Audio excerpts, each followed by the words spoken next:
Sonic had a rough transition into 3D. That is a sentence which should be banished to space. It has been said a ridiculous amount of times, and I'm sure that both you and I are sick of hearing it. Now, I do have to concede that the period of time normally referred to as the rough transition was a weird one for Sonic. There was a 4-year gap between Sonic 3 and Knuckles and Sonic Adventure, and it's safe to say there was some experimenting going on during that time to a varying amount of success. We had Knuckles Chaotix, we got some Tails spin-offs on the Game Gear, and need I bring up Sonic Labyrinth and Sonic Blast? Look at them, they're terrible. Unfortunately, I have to bring them up because look, Sonic Labyrinth has an isometric view and Sonic Blast has pre-rendered graphics, and there's another Sonic game from these wilderness years that has both. Sonic 3D Blast. Sonic's very first venture into 3D. Sort of. I mean, look at this, it's a catfish of 3D at best. I'm going to be honest here, I've never had that much interest in Sonic 3D Blast, or as people who aren't from the land of burgers and guns call it, Sonic 3D Flicky's Island. Begrudgingly, 3D Blast is a better name. But here's the thing, I've kind of made it my goal on this channel to play through Sonic games I've never played before, and I was going to get to 3D Blast sooner or later, so I guess I may as well do it now. 1996. That is remarkably late for a Mega Drive game, which unsurprisingly makes this the final Sonic game released for the 16-bit system. In the West, anyway. From what I can tell, this version of the game was never released in Japan until collections. I do say this version though, because 3D Blast decided a 16-bit release wasn't enough, and it also graced its presence on the 32-bit Sega Saturn.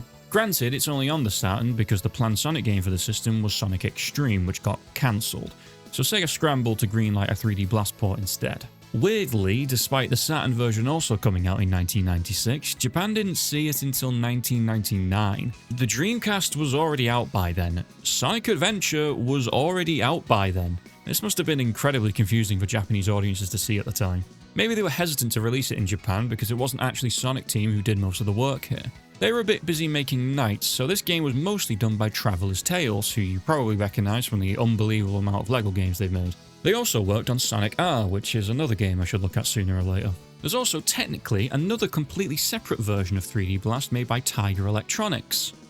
I won't be looking at it for this video. Firstly, it's a Tiger LCD game, it's literally a bit of plastic, and secondly, I'm not paying this much for a bit of plastic. Without further ado though, let's take a look at Sonic 3D Blast. We'll start with the Mega Drive version, shall we? Do I actually need to go through the story? You should kind of already know what's going on here. We do get a little explanation at the start of the game, which is quite rare for a Sonic game of this era. Robotnik finds out about these flickies, which can travel anywhere through large rings, and decides they'll make mighty fine robots that will search for the Chaos Emeralds for him. You know, pretty typical Dr. Robotnik stuff. Sonic goes to Flicky Island, that's the name of the game, and finds the robots which he routinely destroys to rescue all the flickies trapped inside. He then travels through the entire island, saving as many flickies as he can while stopping Robotnik's evil schemes. See? I told you. You probably could have guessed all that. After that little plot synopsis, we're straight into the first level. The structure of this game differs slightly from your typical Sonic game. The goal isn't to just reach the end of the level. In order to beat a stage, you must rescue all the flickies that are trapped inside robots. This is pretty similar to another Sega game called Flicky. Yeah, this is where they originated from. A 1984 arcade game where you have to collect little birds to complete the level. It's pretty easy to see the inspiration here. Most levels in 3D Blast are split up into 2 or 3 sections which require you to rescue 5 flickies and reach this ring. There are 7 zones in this game, and oh boy, we have alliteration, my favourite! Green Grove, Rusty Ruin, Spring Stadium, Diamond Dust, Volcano Valley, Gene Gadget and Panic Puppet. And there's also a final fight if you grab all the emeralds, which I'll talk about later. Aesthetic wise, these zones are nothing we haven't seen before. I do appreciate the colour palettes of each zone, but the checkerboard pattern floor can get tiring, not to mention it can be a bit ugly at points. What am I talking about? I'm yet to bring up the main thing that sets this game apart. Look! Ooh, it's 3D. Kind of. Yeah, obviously, it's in the name no matter what region you're from, Sonic 3D. We have an isometric view, which is the case for every level and boss in this game, and in my opinion, wow is it awkward as all hell. I don't know if it's the game or just me not adapting well to this angle, but I cannot get a grasp of the depth perception here, which can be a big issue when a major part of this game is to destroy enemies. Trying to jump on enemies here can be a challenge. Am I going to land on it, or am I going to land right next to it, not destroy it, and then get hit because whoops, you landed on the wrong pixel? There is a homing shield power-up, which makes taking things out much easier, and you can also roll into stuff, which is more reliable, but can still be dangerous as enemies do have a tendency to, you know, fight back. And an annoying thing that happens when you get hit is you don't just lose your rings. Any flickies you're holding at the time get flung into space, meaning you have to stumble around picking them back up like you've just dropped your glasses. And don't get me started on trying to do any sort of precise platforming. To be fair, the game doesn't even pretend to focus on platforming, but the few platforming sections that pop up in the later zones make me want to introduce a fork to a plug socket. Part of the reason they're bad is definitely the isometric view, but Sonic himself isn't innocent here either because his control is not good enough for my liking. How can he feel both rigid and slippery at the same time? Basic things like turning on the spot are made to be difficult because Sonic can't just turn around, no. He has to do an arc, which feels incredibly sluggish. And if you want to do any high-speed platforming, well, Sonic loves to just slide right off any platform if he has even a sliver of momentum, so you better take your time. Sonic's control can even be an issue outside of platforming, since his sluggishness permeates throughout the entire game. Traveling in a straight line feels fine, but it genuinely feels like you're drifting when turning. For the most part, you will get used to it, and I don't think the level design is challenging enough to make the control a major issue. What I do think is an issue, and honestly this is probably another fault of the isometric view more than anything else, is the enemy placement. The enemies you need to take out aren't an issue, they normally don't do much but sit around. The issue is that if you're moving fast, you simply don't have enough time to react to an enemy suddenly popping onto the screen, which more often than not leads to... yeah, that. That will happen a lot in this game until you either memorize where every enemy is, or you slowly walk your way through these levels, which makes the game much less interesting because, despite my gripes with the control, I can still find some enjoyment out of Sonic 3D Blast when trying to go as fast as possible. Speeding through levels is something that does feel very rewarding. Mapping out where flickies are and trying to create an optimum pathway can be pretty fun. It definitely depends on the level, mind you, because not every level here is that fun to speed through. Green Grove is your typical first level, nothing wrong there. Rusty Ruin has these spinny things which are needed to let Sonic destroy certain pillars, overall inoffensive as a gimmick in my opinion. Spring Stadium has too many springs and that's annoying. Diamond Dust has ice physics, go die in a fire. Volcano Valley... everything is on fire! Without a fire shield, this is miserable. With a fire shield, it's probably the easiest zone in the game. Gene Gadget has these tubes and the most frustrating obstacles in the entire game, the turrets which constantly fire in a circle. I hate these things more than you could ever imagine, mostly because you can't do anything to stop them. So it's a good thing they're also in Panic Puppet Zone, which is unique in that the flickies in Act 1 aren't in robots, they're in tubes, and Act 2 doesn't have any flickies at all. Instead, it's a very simple get to the end of the level stage, and because of that, it will probably be the level that you complete the fastest. Whilst going through these levels fast can be fun, going faster will also increase the chance of you getting hit, which sucks not just because you gotta pick all the flickies back up, but because you also lose your rings, and you will be needing those to get to the special stages. If you look around the stages enough, you might run into either Tails or Knuckles, and in addition to looking kind of sad, his eyes look sad. They're able to send you to this game's special stages if you give them 50 rings. You don't have to give them 50 rings all at once, by the way. You're able to pay it off in installments. The special stage you're taken to in the Mega Drive version is honestly one of the easiest special stages I've played in the series. You move forward through very basic layouts, avoiding bombs and collecting rings. You need 50 rings by the first checkpoint, 100 by the second, and 150 by the third. They give you so many rings to grab though that you could hit multiple mines and still comfortably beat the stage. The prize for beating the stage is a Chaos Emerald. Collect 7 of them and you unlock the true final boss. Oh wait, I didn't talk about the bosses. You fight a boss in Act 3 of every zone and they are pretty easy for the most part. Green Grove and Rusty Ruin are simple, Spring Stadiums can be pretty annoying because jumping on the thing can be difficult with this view, Diamond Dust doesn't really do anything so that's also easy. I can't stand Volcano Valleys though, because having to land on these pipes without slipping into the lava seems like dumb luck at times, but you can just throw yourself at the boss and it goes down no problem. Gene Gadget's boss is boring, and Panic Puppets is overall fine, but the hitbox for it baffles me sometimes. It gaslights me into thinking I'm not hitting it, but what are you talking about? I'm right there! Also, the final stage of this boss has a bunch of projectiles bouncing around which seem destined to hit you at times. The final boss, however, is... fine. It's not terrible, I guess. It's broken up into 6 stages with you having to dodge an attack before getting a hit in. There are 6 attacks in total, including the return of loads of bouncing projectiles, which are actually way easy to dodge here since standing in this corner avoids them all. You cycle through these 6 attacks twice for a total of 12 hits, and after that, the game ends with this crunchy video. If we want a higher quality video then, we should head over to the Sega Saturn. Let's see what that's got in store for us. It's the same game, isn't it? Well, not quite. There are a few differences here. The opening and end videos are completely different along with them being much higher quality, but the main difference you'll be able to see is the updated textures and colour palettes in the levels. These look good for the most part, except Spring Stadium, I think that looks ugly. I also appreciate the added weather effects in some stages like the fog in Rusty Ruin, which does give the level an added atmosphere. Another big change in this version are the special stages, which are completely different. Entering them is exactly the same, but the stage itself? Well, I hope you like Sonic 2. Fundamentally, you are doing the same thing as the 16-bit version. You have to collect enough rings before you reach a checkpoint, except this time it's in actual 3D, and I do really like how these stages look. Difficulty-wise, I found them pretty easy. I only really found the last stage somewhat challenging.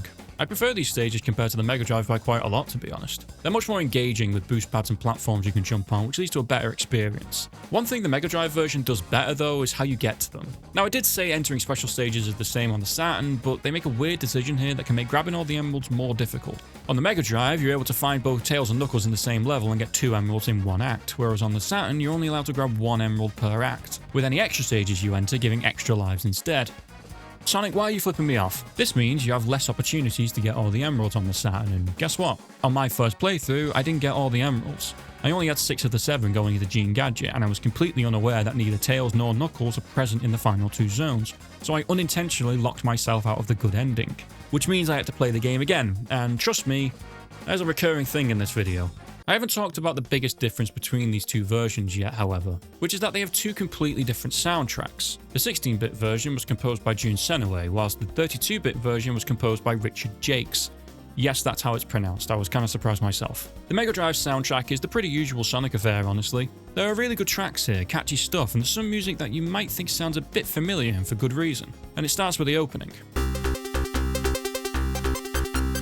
That is Panic Puppet Zone Act 1's music, but you probably know it better as... And that's not even the only track that pops up in Sonic Adventure either.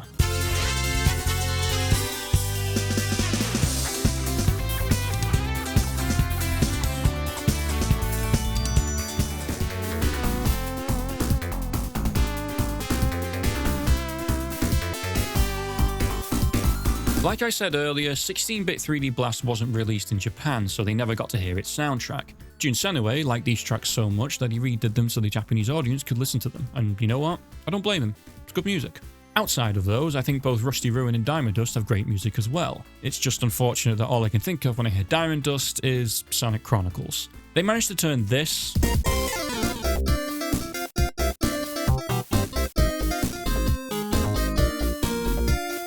into this,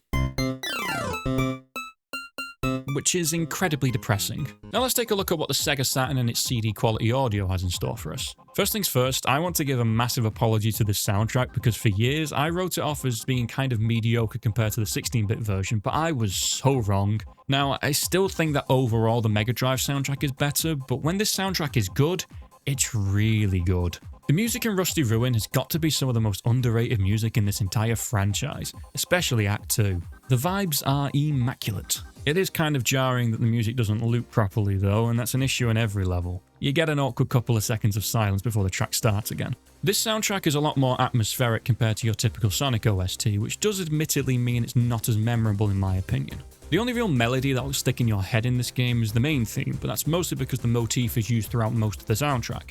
I will say that the way that Richard Jacques manages to take a pretty basic melody and get so much out of it in quite drastically different pieces of music across the game is incredibly commendable. I mean, just listen to some of these.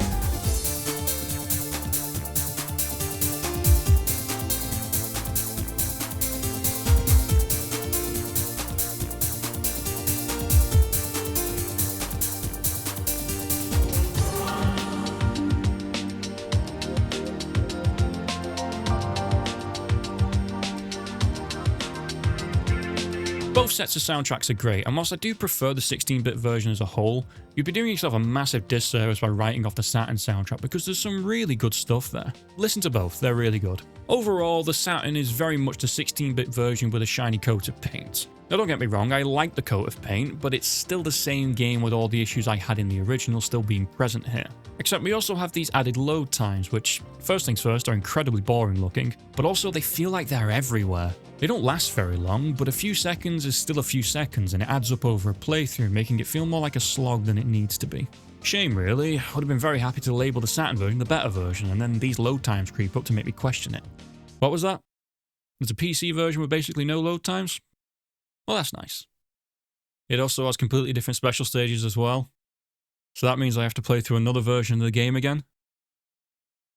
Ain't that swell? Yep. There's a PC port of the Saturn port of Sonic 3D Blast, and no, it is not the exact same game, so we're playing through this one as well. The PC version is the 32-bit version with some very minor changes. There's less weather effects here, with the fog being completely absent from Rusty Ruin, and I could swear some other things have been tweaked, like the Spring Stadium boss felt way harder. It just felt like I had less invincibility frames than normal, I don't know. Maybe it's just a skill issue. I should talk about the only reason I even bothered to play through this, which are the completely unique special stages, and oh boy, they're unique alright. These are easily the worst special stages I have ever played. Look at this, they are terrible. Avoiding bombs here is complete guesswork because they are so small and you are moving so fast and the control is so terrible that you can't reliably weave in between them, which leads to Sonic introducing his face to a bomb more often than he'd like. They balance this out, however, by throwing so many rings at you that it genuinely feels impossible to lose. Even if you faceplant multiple times, you still have a ridiculous amount of rings. The only stage that was close to failing was the final one, but to be honest, I feel like I've already failed by going out on my way to play these. So that's the PC version. It's the Saturn version with infinitely worse special stages. Surely I'm done with 3D Blast now, right? No. John Burton says no. John Burton, if you don't know, was the founder of Traveller's Tales and the lead programmer for Mega Drive 3D Blast. And in 2017, completely independently, he released a director's cut version of 3D Blast by means of a ROM hack. So that's another playthrough I've got to do. Let's see what's different here. Structurally, this is the same game, with the same zones and bosses, but there's been a lot of quality of life changes. Sonic definitely controls better here. He's a bit faster and his turning feels way more responsive. The camera also moves a bit ahead of Sonic, which allows you to have a better view of what's coming up and avoid running into things. And if you do run into something, you'll only lose one flicky at a time, so long as you have rings. And if any flicky is loose, the icons down here will alert you, making sure you don't accidentally leave one behind. Basically, any annoying little thing in the original has been fixed here, and I can appreciate that. But the coolest thing added here is the addition of Super Sonic, who is basically the invincibility speed choosing homing shield power-up rolled into one. Grabbing the Chaos Emeralds has been made slightly more difficult to compensate, with you only able to grab one emerald per zone. This means Tails and Knuckles have also been added to Gene Gadget and Panic Puppet, so you can actually grab all 7. You don't have to grab them all in one playthrough though, because look at this, a world map where you can choose any level whenever you want. This has been added to improve replayability, and to its credit, it absolutely does. These medals that were in the original but only gave you continues have been changed to a collectible, which adds to this completion percentage. And everyone knows that the best thing a collectible can do is make a number go up, because I like it when the number go up. Another thing that contributes to completion is the added time challenges, which are quite challenging. You don't have to worry about grabbing flickies in these, but the time limit you're given to beat most levels is really tight. You need to have a good idea of the layout of the stage before attempting these because, I was beating most levels with only 1 second left. It's a thrilling way to play the game and an addition that I do enjoy. But also, wow, it's stressful. You unlock a scorer mode when you earn 100%, but that includes earning 5 million points in total, and I wasn't that much over 1 million, even after grabbing all the medals and doing all the time challenges. So if you want to count those as unique playthroughs, which they pretty much were, that means I've now played Sonic 3D Blast 7 times, which is probably about 6 more than necessary. I can at least say that the director's cut is a marked improvement of the original, and if you ever want to play this game for actual fun purposes, you should play this version. It controls better, it's way more replayable, and it's overall much more polished than the original. Original 3D Blast, however, can best be described as weird. I wouldn't call it a bad game, to be honest, just an incredibly mediocre one. There's definitely some fun to be had here. Speedrunning levels can be a good time, but the less than ideal control and isometric view can be frustrating. I've already said that the director's cut is a definitive edition of the game, but out of the originals, that's much more preference-based. They play the exact same, and whilst the updated visuals of the Saturn are nice, they are saddled with more intrusive load times, and despite me enjoying the Saturn special stages more, I prefer being able to grab multiple emeralds per act in the 16-bit version. On the whole though, it doesn't really matter which one is better, since at its best, Sonic 3D Blast is just kind of okay, and at its worst, it can be a frustrating, monotonous slog. It's a unique Sonic game, and that's worthy of a playthrough all on its own. Just don't be surprised when Sonic's transition into sort of 3D is a bit rough. See ya.